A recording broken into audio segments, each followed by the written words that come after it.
Paano ang tamang entry ng triple bottom pattern? Ito yung ginagawa ng new trader.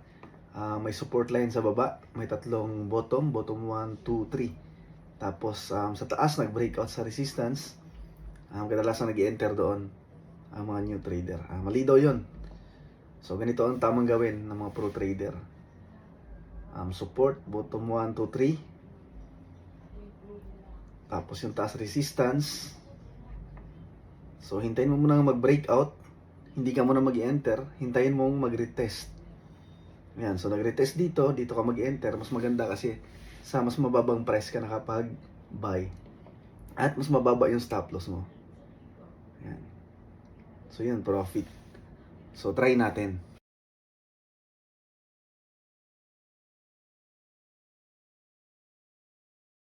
Testing natin dito sa TradingView. Gumamit tayo ng support and resistance channel indicator, libre lang sa TradingView para makita natin yung mga support.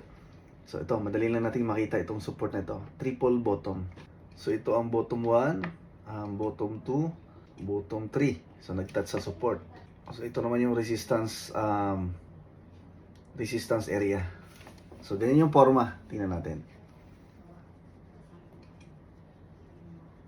Ayan. So makita natin na break niya yung resistance dito banda, na break niya.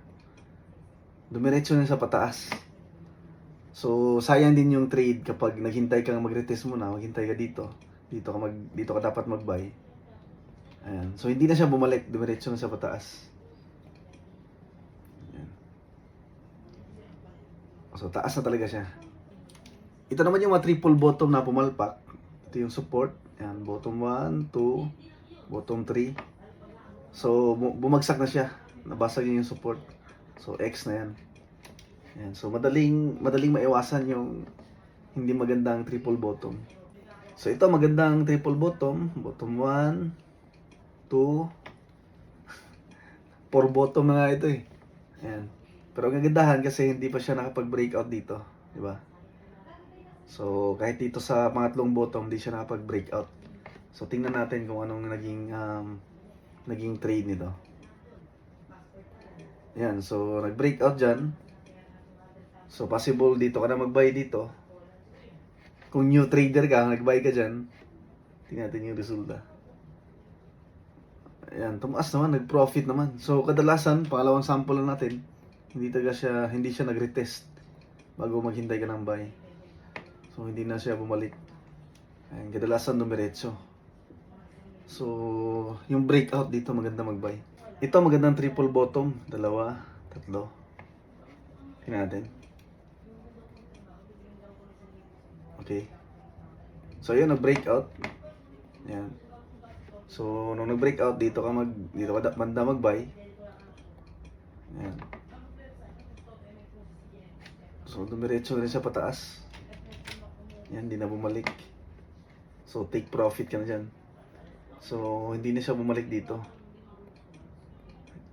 Hindi na. So magandang mag-buy dito na sa breakout pag triple bottom yung signal. Kung gusto niyo mag-trade ng triple bottom signals, mahirap din kasi hintayin to. Kasi bihira lang tong pattern na ito. So kailangan mong hanapin sa lahat ng currency pair. Mga 30 currency pair yon. Tapos mula M5 hanggang hour 1, aabangan mo pa.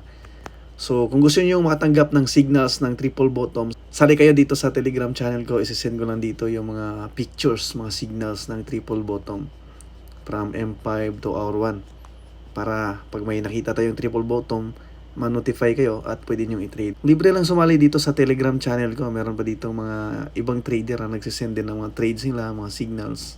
Kung gusto nyo sumali, mag-message na kayo sa Facebook page ko to 14K EA. Ilagay yung link sa comment section o kaya sa description.